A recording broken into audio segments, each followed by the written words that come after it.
What's up, guys? So today's November 1st. I'm representing with the Day of the Dead mask right here. Hey, and I just got this new mask representing for House of Harkonnen. I mean, not necessarily the same thing, but it gives me that look. It's clean. It looks good. It looks Yeah? good. Yeah. What about? Where's yours? We're talking about Dune, right? Yeah, that's what we're doing. My bad, guys.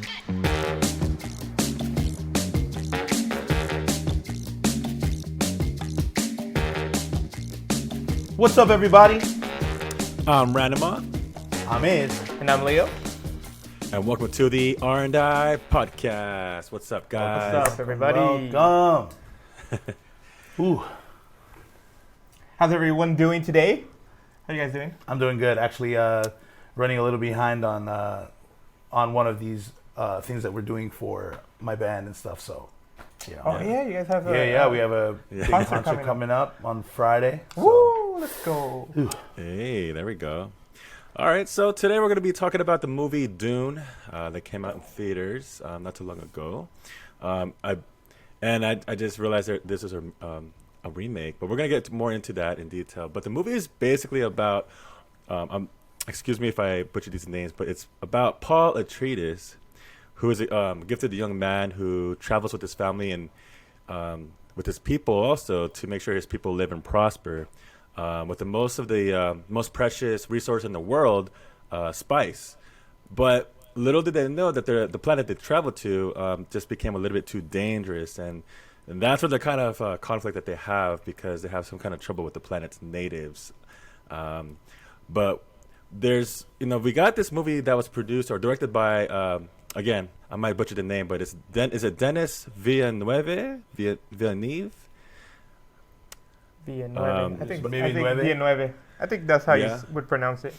Yeah. Okay, so Denis Villeneuve, and he's also the director of Blade Runner 2049 and Arrival.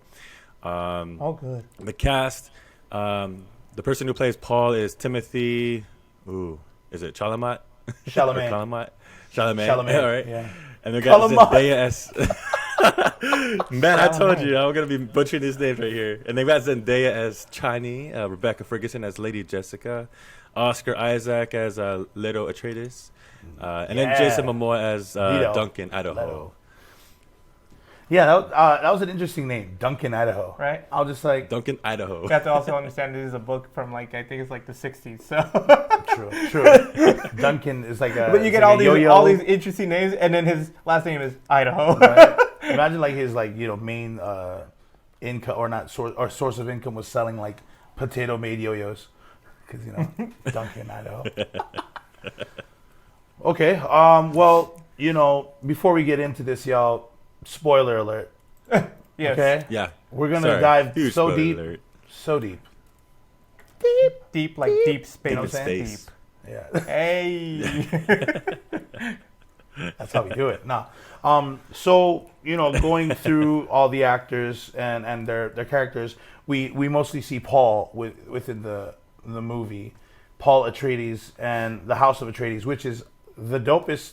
Like the whole setup for that whole house was incredible. Yeah. Like in the beginning, you obviously hear the side of the Arrakis people. Is it the Iraqi people? What are they? No, they're What are they called? the Friends. Friends, yeah. Because The there's people so of- many of different Dune? types of The Fremen. Yeah, people of Yeah, Dune. the Freemans. of The Freemans. Arrakis. Freemans, there you go. And so the Freemen, you hear their story about how the Harkonnen was very oppressive, Yeah. and how they harvested spice for themselves, and which didn't make any sense to me as to why the people of Arrakis, was like not doing very well. You know what I mean? Yeah. It's almost like you have that huge worm. You know what I mean? Like, I wonder if that's the same worm from Tremors. Maybe he got out of retirement. You know what I'm saying? You never know, man. These roles just come and go. But I don't know how any human, or humanoid or whatever you want to call the people of Arrakis, how do they live with something that huge out there? I mean, granted, they worship the thing. The you know? worms? Yeah, the worms, yeah. Is there more than one, or is it just No, the there's one? a bunch of them. There's a bunch. Oh, Yeah, okay. yeah. I thought so. They roam the There's entire a whole like, bunch. Yeah. They got tunnels. lands of Yeah. the Badlands or what I don't know what you call it. Right. The deep deserts. And so we had Paul. He was firstborn of Leto, Atreides, and he was also apparently born of a concubine of Leto, or excuse me, of his father.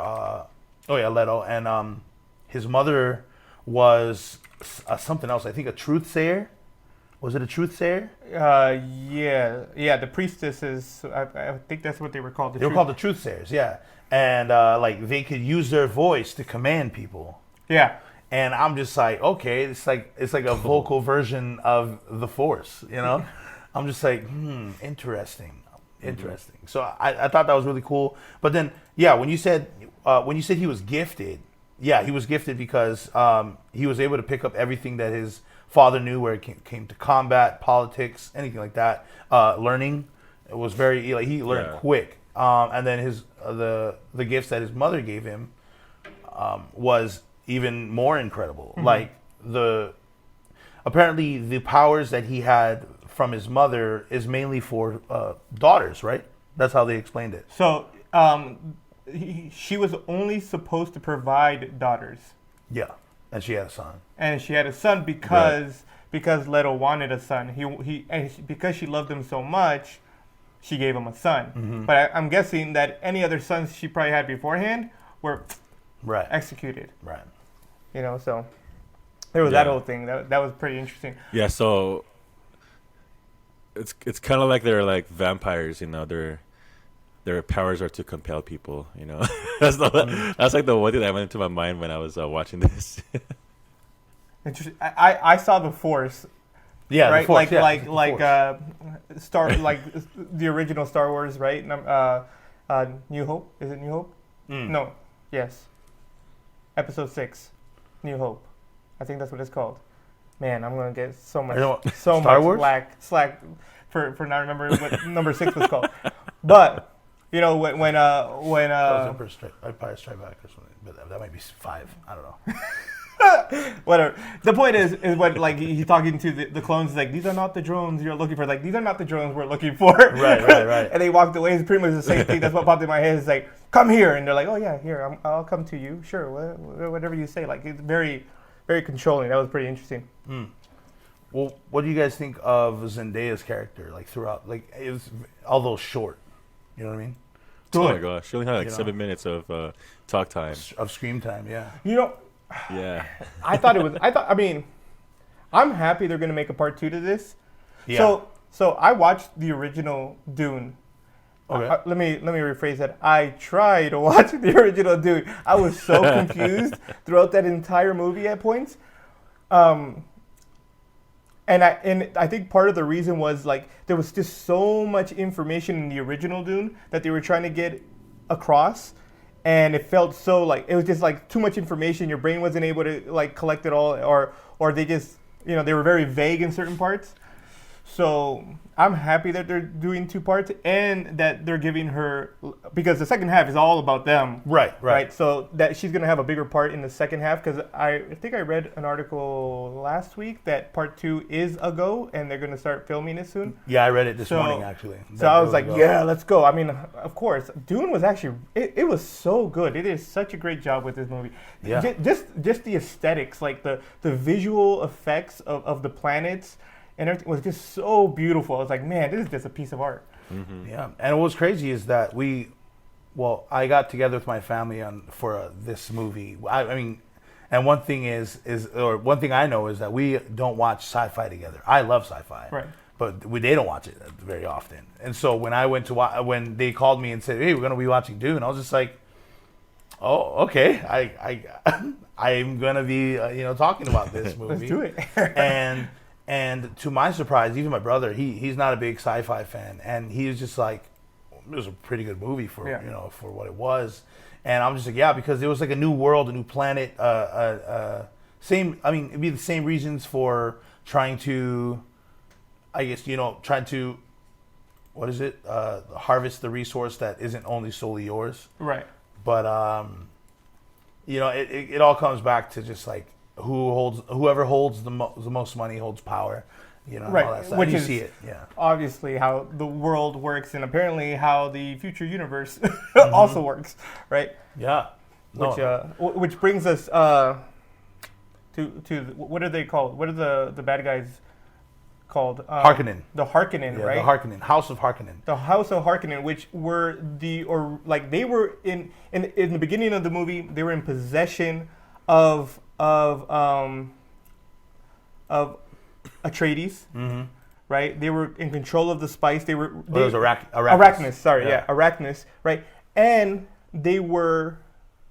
It even said, right, they were richer than the emperor himself. Right. Like they had all the power, which was interesting. That even though they had all the power, they still kind of like obeyed what the emperor would say, right? Like, They did, yeah. Because to be honest, I think it was because the emperor had access to a stronger army than theirs, which didn't make any sense because Atreides and Harkonnen both had strong.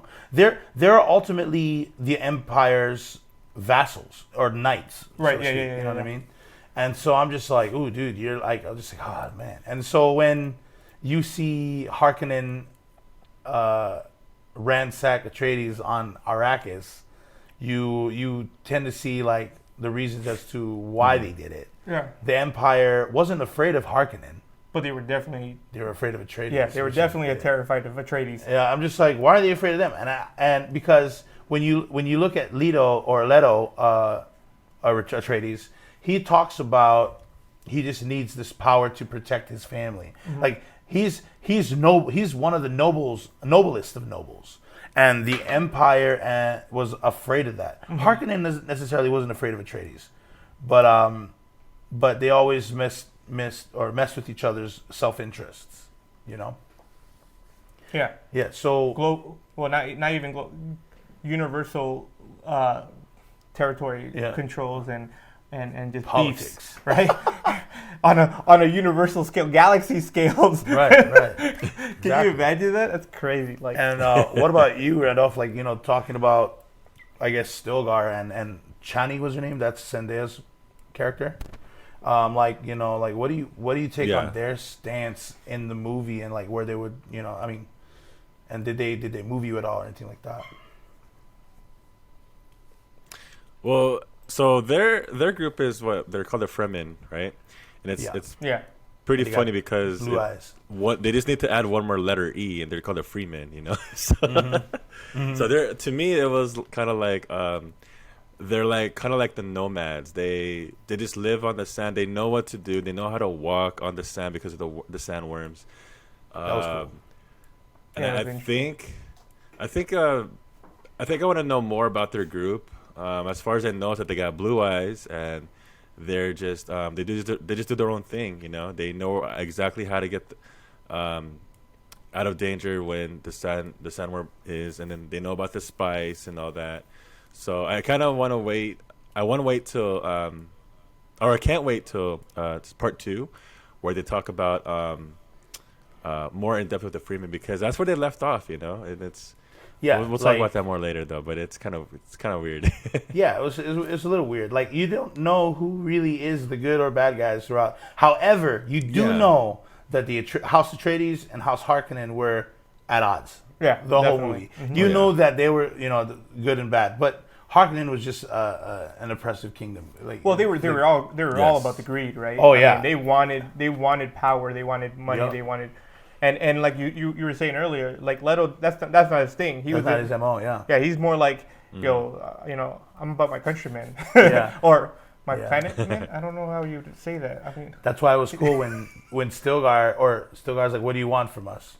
You just leave us alone." He's like, "I don't. It's not the spice I want." Right. It wasn't the spice he wanted. He wanted the strength of the planet. And I'm just like, that's awesome. So when they were talking about the movements, when he was talking about the movements of the people of Arrakis, the Fremen, when, you know, they would move, that's that strength that he wanted. He wanted that strength. He wanted that knowledge. So like he would just create elite soldiers. And I can see why the Empire would be afraid, because he wasn't gathering things to make money. He was gathering what is it? Renewable resources in a sense. Yeah. Even though like spice is renewable because obviously you can harvest that bad boy all the time. Yeah. But like you can only learn like because if he brought the sand or the Arrakis people's strength into his house, they would like it didn't matter what climate the planet was, the one that they could obviously claim. It wouldn't matter because they would be able to basically claim any planet in any universe in space. You know what I mean, or out there. So it was really cool. It was a cool concept when he wants the strength instead of the spice. He said we can get money anywhere else. I was just like, dang, okay. Yeah. Yeah, I mean, And it was kind of crazy when do you remember the Freeman that told Leto that we seen hundreds and thousands of people like you that come by and it's the same outcome. right. And I'm like, oh, that's a little foreshadow. Right. Yeah, that's true. Well, I mean, unlike the Freeman, right? Nobody else is acclimated to that planet, and apparently it gets super duper crazy hot. Like we think it gets hot here in Vegas. Apparently, it's the Arctic in comparison to how Arrakis gets, right? Or Dune, or, So that's I mean, I think that was kind of the point, and I think it has to do with that like foreshadowing has to do with like the idea that everybody who comes to Arrakis comes for the spice, and I mean, great power leads to great corruption, or whatever you want to say, right? But so it's the same idea, right? All these people, they want the spice, they see that they want the power that comes with spice. Because I don't know if you guys know what spice is supposed to do. I'm pretty sure It's supposed to be a healing thing. It's a healing ingredient. So what spice does is, if you consume spice, is nothing more than a drug, right? Yeah. But what happens is, if you consume enough spice, you actually can travel through space. You evolve into a creature that is able to travel through space, and that's why spice is so important to the Empire and to everybody in the universe. Is because if you have that ability where you can travel from one point of space to another point of space in a blink of an eye, I mean, you have all control. Oh, that's right. Right? Oh my gosh, that's such an important piece. And I forgot. and I think that's why what is her name? The doctor who leads them, kind of gives them a tour of Arrakis, and where she's like, everybody has the same problem at the end. They all crumble. Why? Because you guys can't control your greed and. Yeah. I mean, but Leto is not the same, right? He's only doing this because he kind of has to, because the Emperor kind of just said, hey, you're going to go to Arrakis and collect spice for us now because I'm your Emperor and you do what I say. And he's an honorable man. He's going to do it. He's going to listen to his king or Emperor, whatever he is. Right. At least in the first movie. Second movie, Well, it's on. You know what I'm saying? Yeah. And it's supposedly a holy war, right? That they're going to be fighting. I guess it Supposedly. Paul depends. called it. Depends how you see it. Yeah, I mean, yeah, it is.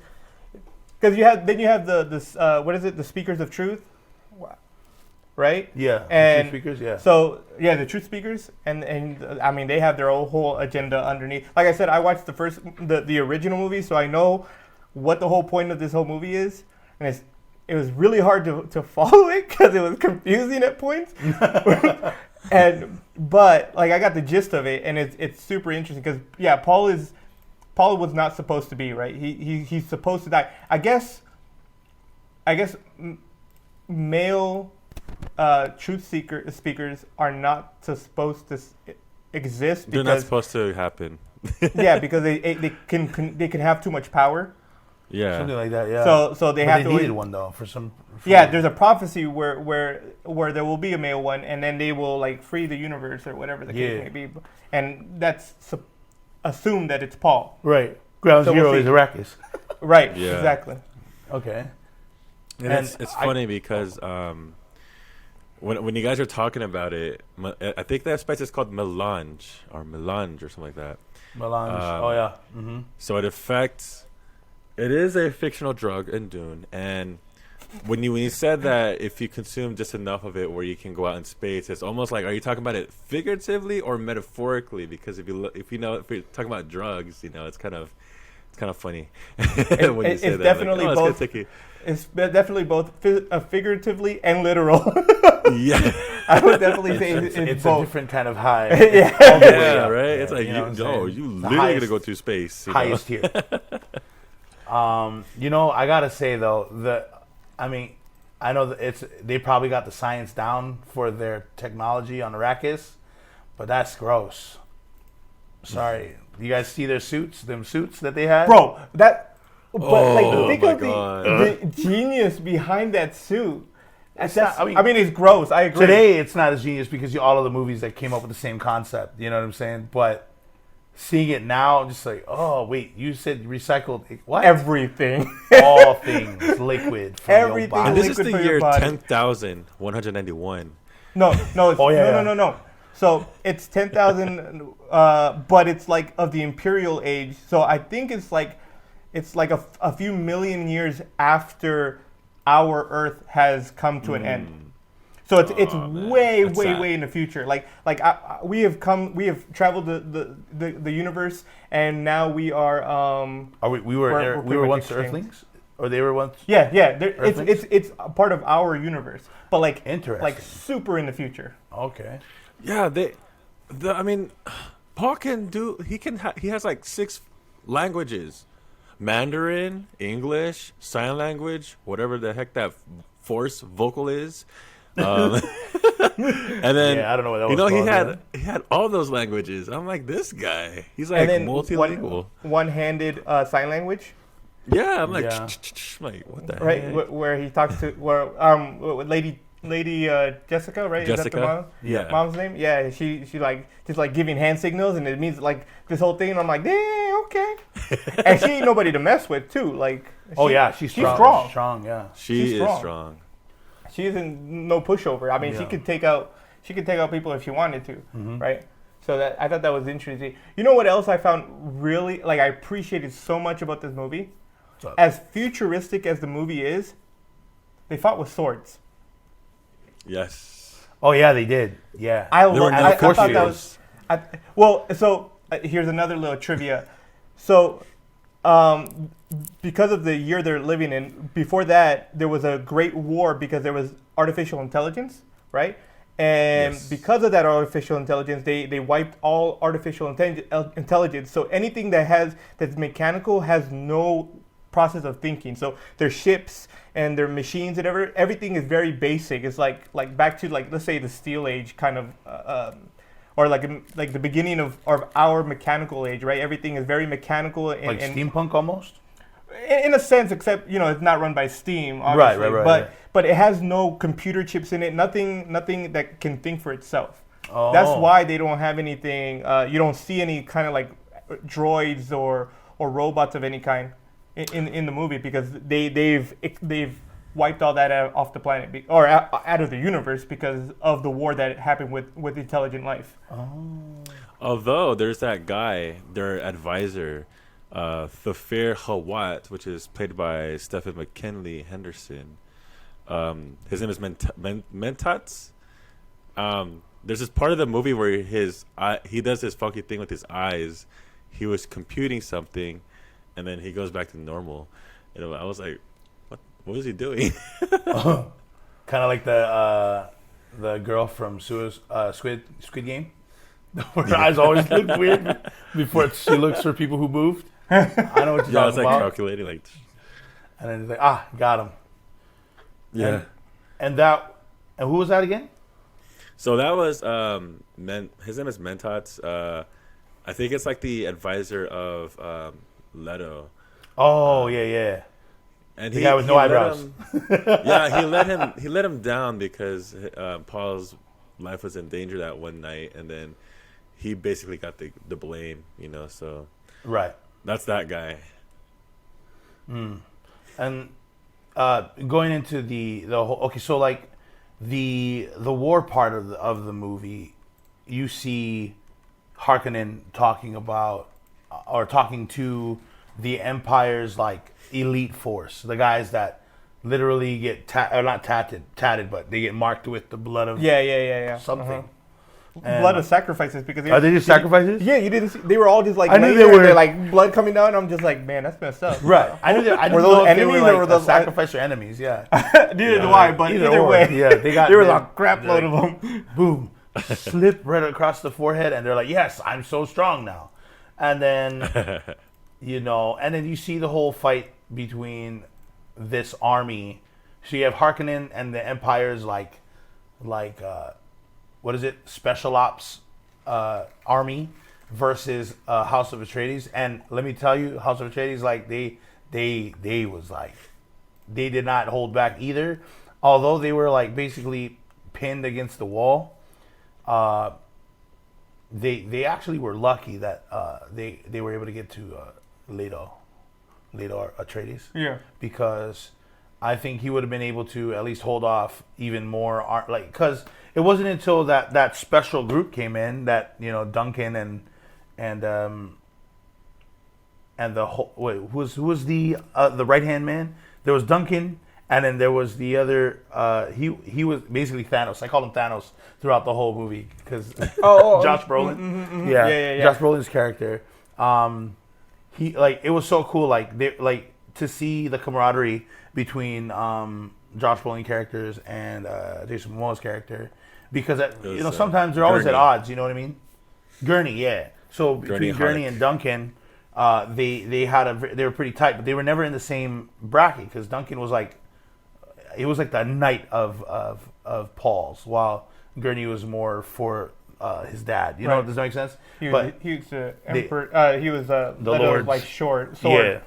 What's his name? And so it was really cool to see the camaraderie between that. But during the war, they all had such dude, I was so sad when both of them, met their end in the movie. Yeah. Duncan. But Duncan went down like a boss. He went down like a champion. And what was cool, it was cool too because it wasn't like, or Jason Momoa's part in it. He didn't get all beefy about it, like his normal characters. He was just like a complete soldier. He did the whole thing and above the head. Yeah. I was like, that's cool. And he's like, let's go. I was just like, yes. This is more like a sophistication, more noble way of going out. And then of course you had Gurney. You said was his name? Yeah. Yeah. He obviously commanded thousands because they were all just like, yo, let's just go, let's roll, because they had these cool missiles coming out shoo, and you're just like, okay, is this fair? You know what I mean? But I mean, when you see those types of characters, it's just really cool to see how when they know they're gonna go out, it's cool. Yeah. Yeah. And it's funny you mentioned that when Jason Momoa did the thing with his heart and then the head. So I did a little bit of research on that. That was actually towards his actual son. Reason why is because his son is practicing Filipino martial arts called Kali, and that's like a salute kind of thing. So Jason Momoa is doing that to his own son in the movie, but in the movie he was doing it to Paul, I believe. Yeah. So it was he was saying goodbye. Yeah. Oh, I didn't realize. Okay. And those force field things are really awesome. Yeah, the blue. Oh my gosh. But at the same time, I was just like, what is... Okay, so the only way you can get through the force field is if you move slow enough. And when they were fighting Duncan, I was like, those homies ain't fighting slow enough. How is it piercing his force field? Let's be honest. Yeah, they just say what? But I guess it's got to, there's an art to fighting with swords and force fields on. Mm-hmm. So, it's like fast at first and then slow it down and then cut through. Or I don't know. I don't fight the winning way. The weaning way? I think that's what they call it. The weaning way. We'll learn more about that later. If you were to compare the force to the voice power, the truth sayer's power, what do you think is the most efficient? I would consider the force being a little bit more efficient, but I think a lot of people can get the force, whereas truth sayers, you have to be born with it, right? Well, I mean, because everybody has that power of the force, but to control the force, I think you need right? Am I right about that? Sort of. I mean, because man, here we go. You know what? Cla- any Clio- Star Wars Clio- fans, Chloro. if I get anything wrong, blame him. Chloro. So Leo. the thing that is in every person is called like chloro. It almost sounds like chlorophyll, but it's not Yeah. chlorophyll. And so that's what gives people the ability to the force. But how much of it is what leads you to be able to control the force, right? So just because you have chlorophyll, I'm just going to call it chlorophyll because I'm a horrible person that way. Just because you have it doesn't mean you have any like ability to control the force. So Right. So yeah, I mean the true speakers, you kind of you're the born. bloodline. Yeah. You have to be born into that, right? Mhm. Or else you don't have any ability to speak to people. Yeah, apparently, yeah. I was just like, we have yet to meet anyone outside of that. But then again, there's only one movie out, and then the original 1984 movie. Yeah. So yeah, okay. Well, that see, it's a little. But the force, I think force is. but powerful. the force is way. I think the force is way better, anyways, because you don't have to always speak. You can just like. I mean, True, but they know Granted, you could- they know they're doing it. You know what I mean? If someone with the truth saying power said, "Park my car," I've already parked it before I came to. I'm just like, how did I get here? The force, you see, like, oh my gosh, I'm being controlled. You know? So like, yeah, like that. I think that's one of the coolest things about the truth saying. I'm not saying it's better than the force or anything like that, but I just say it's a little convenient, especially if the person doing it doesn't realize he's doing it until he's already done it. Like, the person who's being affected. By yeah, it. yeah. Be like, Leo, pick up your tablet, and then you already have it in the air. What the heck? But you just said no to me. You know what I mean? I'm just like, for entertainment wise, I would say truth saying is awesome to see. It's almost like a magic trick that's real. It's not an illusion.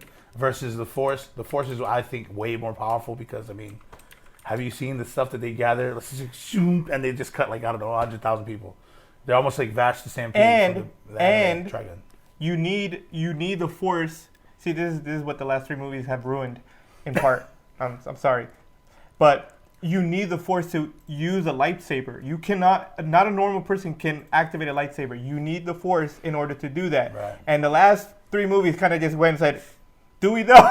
and threw it out the window. But don't that's need this. that's a whole different movie. What did with George the Lucas whole- say? No, we needed that now. But besides the point, the truth saying in the movie was actually very cool to see. I was hoping to see a little bit more interaction between Dave Bautista and or what's his name, Robin Harkonnen. If Robin and Duncan had met, I want to see that fight. That'd be really cool. Like a bunch of juggernaut Me too. actors going Yeah, up that'd against be each other. crazy. Yeah, you know what I mean. That'd have been crazy. Or even if Part 2. Robin or Dave Bautista's character went up against Josh Brolin's character, Gurney, right? Yeah. If like, well, obviously because Josh Brolin plays like he played Cable in Deadpool, he played Thanos, Yes. and it's funny too because Deadpool called Cable Thanos in his world. He's like, okay, Thanos. It's funny. Well, I mean, he does see through the. Yeah. He always breaks the 4th wall. So. Yeah, totally. He He's- broke 17 walls in that. one. Well. Just a side note of Deadpool. Deadpool is the only character. Well, not the only one, but he is one of probably 2 characters that know that he's a comic book character. That he's not a real person. Oh, right. So right. Yeah. it's like, oh yeah, you're from that other. So what do you guys think about the soundtrack of the movie? It was good. Like I think during the whole time I was watching it, I think I was more amused with the music. Yeah, the background music.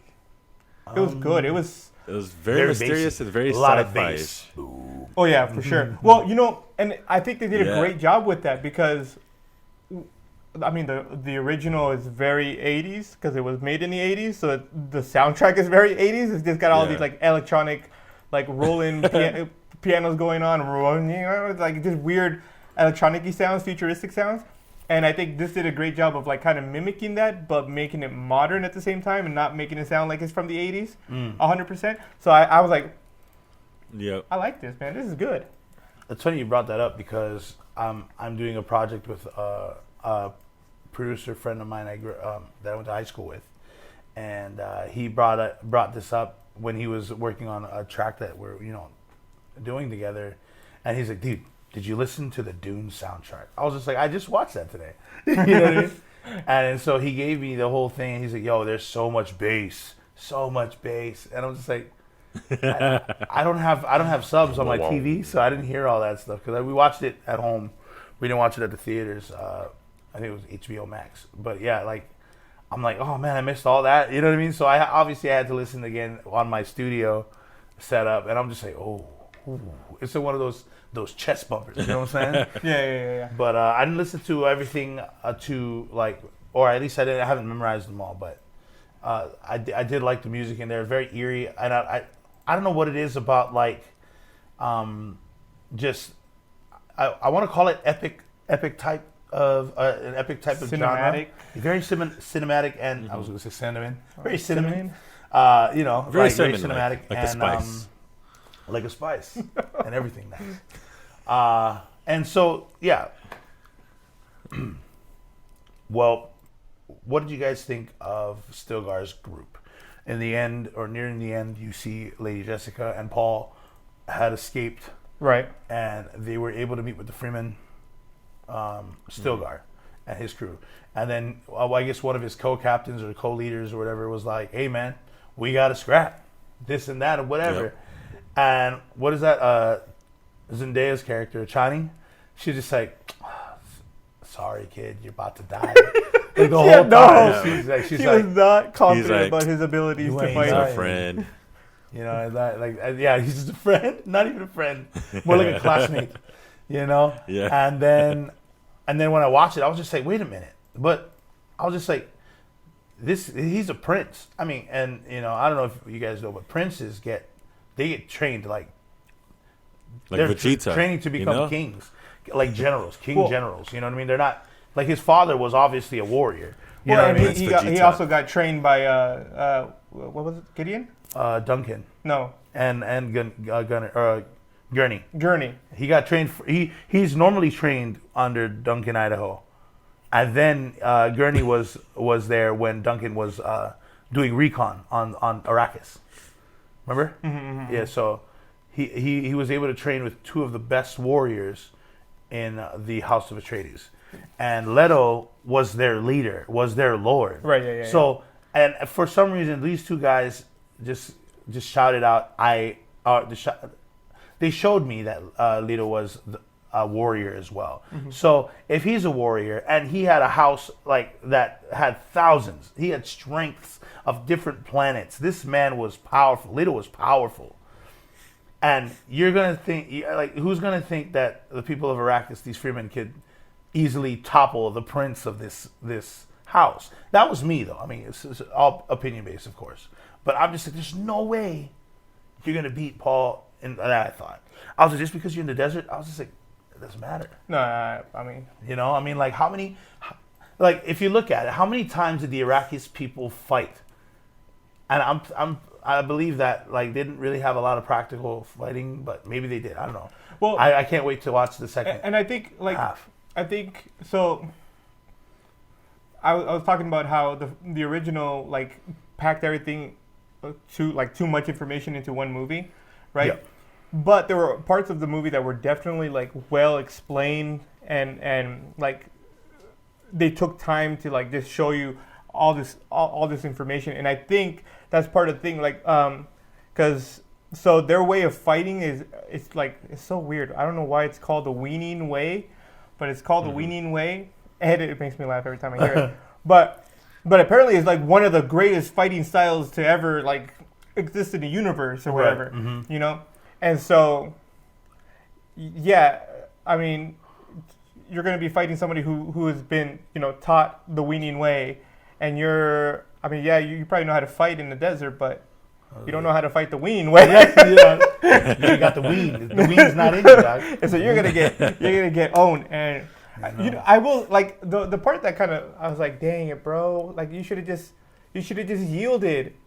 When he's like, no, he gets kind of like pissed at him because he just got beat twice already, right? And he's like, oh, he just like screams at him, and he's like, and he just like kind of like literally backstabbed him. And Yeah. I'm just like, bro, you could have lived.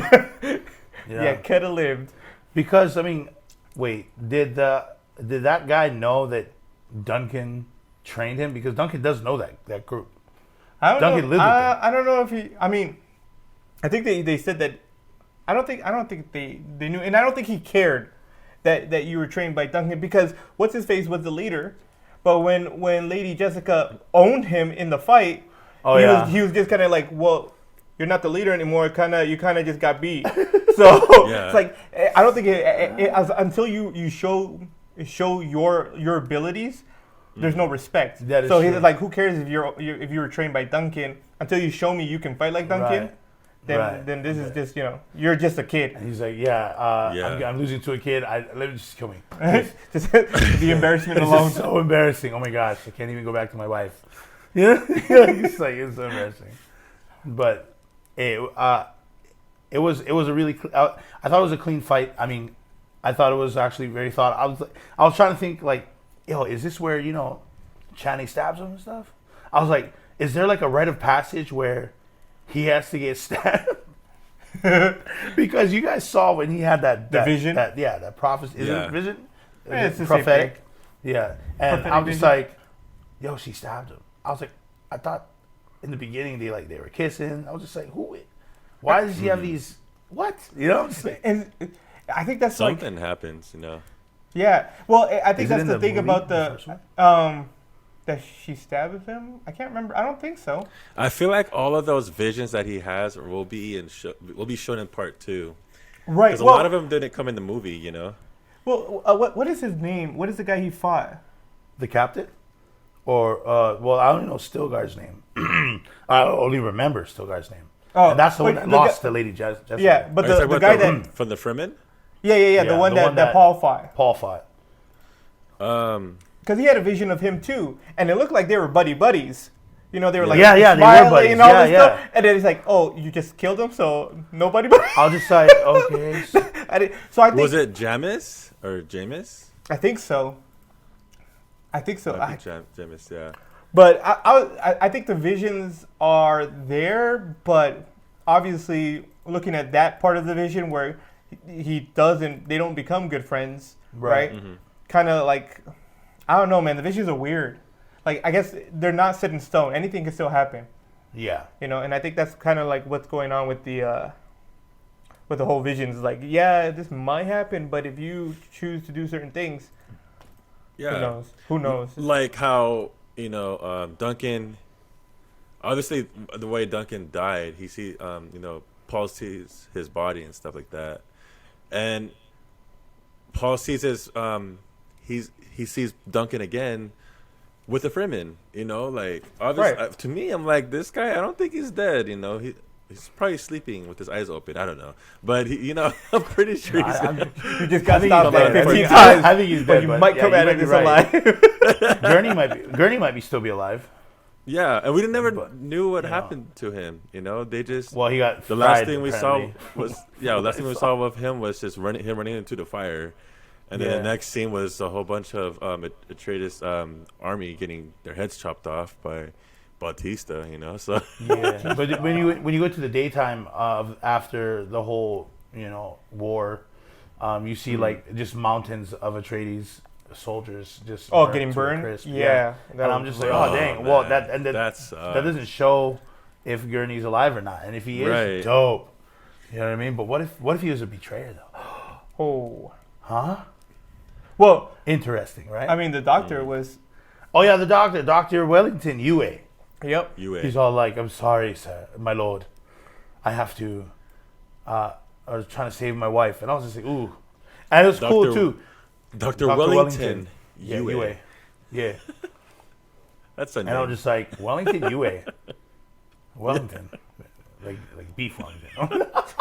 Dr. Well. Hi, how are you doing today? But anyway, his betrayal came out of like left field. Like I was just like, "What?" Like So- for me, I'm like, Here's another thing. Here's the original did a good job with that part because so you remember the scene where Paul is in his room and then there's that little fine mosquito dagger Yeah. poison thingy that's trying like it's attracted to your movement, Right. So he like kind of stood still or whatever. So Yeah. in that same scene, at the end of it, somebody opens the door, right? And it's like it's that same the lady who had the dagger who showed it to Lady Jessica, Oh, right. right? Well, she comes into the room and he grabs it or whatever. But in the original, she tells Paul that you have a traitor among your midst, right? There's somebody here who wants to kill you and your family, right? And then in that like something happens and it like the camera pans on the doctor Wellington. Yeah. Kind of like foreshadowing he is the traitor. But in this version, yeah, it's definitely left field. Yeah. If you don't, you're like, what did that happen? Yeah, It's like, why are you betraying us like that, bro? When I saw that, I was like, what? I thought he was like gonna be like a dude that like uses needles like in what is that, Jet Li and stuff like that, you know. Acupuncture. I know know what all I'm your saying? pressure points. Yeah, I was just like, oh, this would be dope. He's a doctor. He's gonna probably use pressure point. Yeah, I was just like, oh, and then I saw that. I was just like, how did he's like, I must save my wife. And in my head, I thought that Leto was gonna be like, I understand, kind of like, okay, all right, because he asked why, right? He's like, what? And he goes, I have to save my wife. And then he brings Leto into Baron Vladimir's crib. Okay, he brings him in.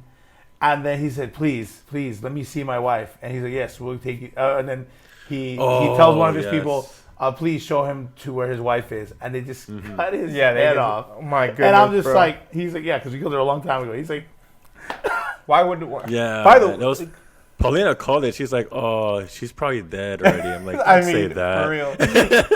yeah, man. Hey, can we just? Can we just?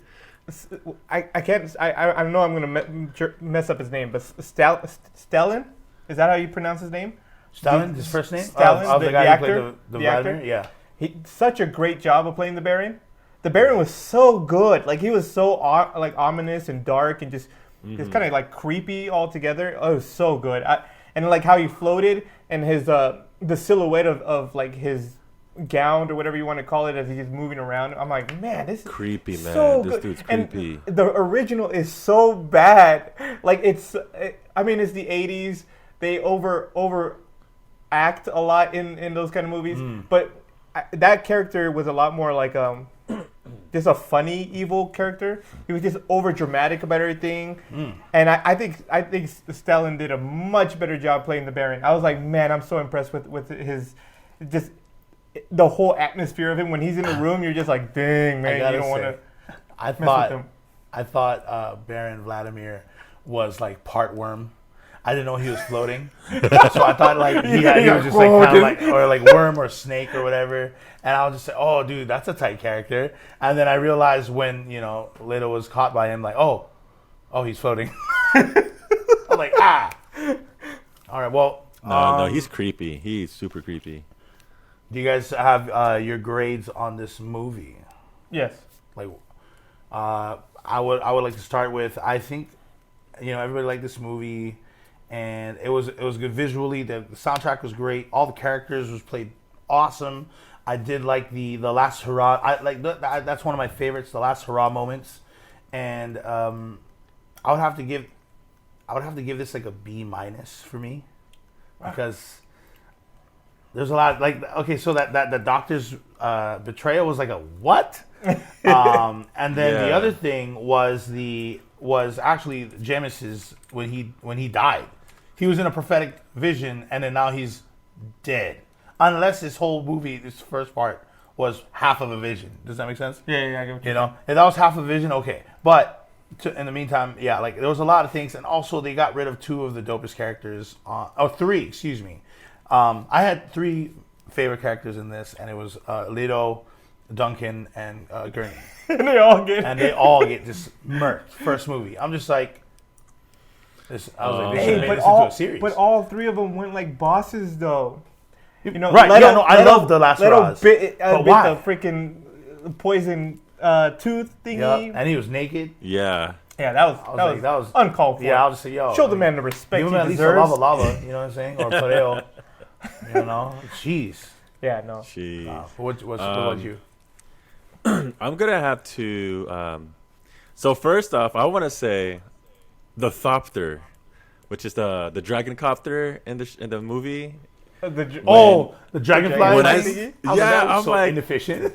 that is so dope. I'm like, Oh, and it then- looked cool for sure. Yeah, and then when he goes and dives, And it kinda- wings Oh, and he just retract comes back. in. Yeah. I was like, ooh, submarine style. That's awesome. But yeah, the thopter was like, I think that was like one of my favorite things. I'm like, I couldn't stop talking about it to Paulina. I'm like, that is so cool. Yeah, she got annoyed me, Leo. So That's funny. yeah. I forgot about that. I was just like, how does this work? How would this like? I was like, can you just imagine if something got caught into one of them? Like all of a sudden, like you just off balance. Which happened when they went into the sandstorm, Yeah, right? yeah, Like, yeah. like 3 of them broke, and one was like, there was only one is like started like going sideways and started spinning out. I'm like, well, they're gonna die. Yeah. But They didn't, though. yeah, so I just wanted to point that out. But I'm not a huge sci-fi person myself. I'm a huge comic book geek nerd kind of person. But this movie just it was actually pretty good. I liked it. I'm gonna give it an A. Although I didn't like how it ended, but I understood where they were coming from. They have to leave us with a cliffhanger and then wait 2 years to see what happens after that. So I get it. I mean, Dune 2 is gonna come out in 2023 of October. They got the okay for Dune 2, but yeah, I can't wait to see what Dune 2 has to offer. Movie was well worth the 2 hours and 30 minutes. I think that was the runtime. Soundtrack was pretty good. I liked it. Pretty dope. A lot of like you said, a lot of bass to it. But yeah, I can't wait to see what happens in part 2. What about you, Leo? Yeah, like 2 hours and 30 minutes. Yeah. Yeah. The original is also 2 hours and 30 minutes, and it was only Oh my one. gosh. So that just tells you how much information they packed into Wow. one movie in the original. Mm-hmm. That's crazy. They I was were thinking about the watching same length. the original one. But I was just would like, that might recommend doing spoil it. the rest of the movie for me. I would recommend. Well, I don't know. You spoiled the rest of the movie for you. Well, like I said, I watched it and I was just like, "What the freak?" Look, man. There's some weird things in there that I just don't get sometimes. Like I swear, I got to be high to watch this thing. But I really enjoyed the movie. I thought it was so well done. Like I said, the visuals were so good. The places they went for just to film these were so great. I was like, oh my gosh, I wish I lived in some of these places. Not the desert, but wherever the people from Atreides are from. That Oh planet. yeah, that planet. Yeah. I think it was filmed in Corinna. the Netherlands. I think that's where it was filmed. I was like, dang, these people get some nice views over here in. Yeah. But it was a little like weird and somber and gloomy because it was like where you see their planet, but they're in like a freaking graveyard. But I thought it was really good. The music was really great. My only critique, right, and I say this because I watched the original, is that there are parts in the movie that they just didn't put enough information in, like what we were talking about earlier, which I forgot what it was. I mentioned it. It slipped my mind. But there are just certain things like, why didn't you just... Oh, like the suits. Yeah. In the original, they did a better job of explaining what the suits do, like how they work and all this. I was like, oh, man, that's a genius idea. And if you think about it, this was a book made in, I think, the 60s, okay? So By Frank for, something. Yeah, for him to, like, come up with this idea of how the suit would work and everything, it's like, that's pretty smart, bro. I mean... It's kind of gross that your sweat and other liquids that come out of your body is what you drink. Drinking your own but sweat. Hey, look, it's purified. I mean, if you kind of think about it, some of us It's drink that filtered. anyways. It's It's filtered water. It's Yeah, filtered. but I mean, like after the first run, isn't it dirty? No, I guess It's not. better than Arrowhead water, okay? I guess not. It just keeps getting filtered over and over. Yeah, I give it an A- personally. I thought it was really good. Like I said, just those small little things. And one other thing before we finish, just to keep you thinking for the next movie, which apparently comes out in 2 years, which kind of, so 2023, right? Yeah. In the original, they say wherever you find spice, you will find the worms, right? They're always connected. So my question is, what is spice if there's always worms around it? It's worm droppings. It's worm job. Hey, I was thinking the same thing, but I mean, You heard of fairy dust? We got worm dust. Can you? I mean, if people drink coffee that comes out of a freaking animal's butt, why the heck not? And it's one of the most Ice caramel expensive coffees macchiato. out there. It's crazy. But yeah, I get it. I give it an A-. I thought it was great. You know. All right. Well, that wraps up this episode. Huge thank you to Wet Wong Media. Check us out every Wednesdays. We got a new episode. Don't forget to like and follow our Facebook, Instagram, and Twitter. Listen to our podcast anywhere through Anchor FM. Like, comment, and subscribe to our YouTube channel. All the links are down below. Thanks for watching, everyone. See you next time, guys.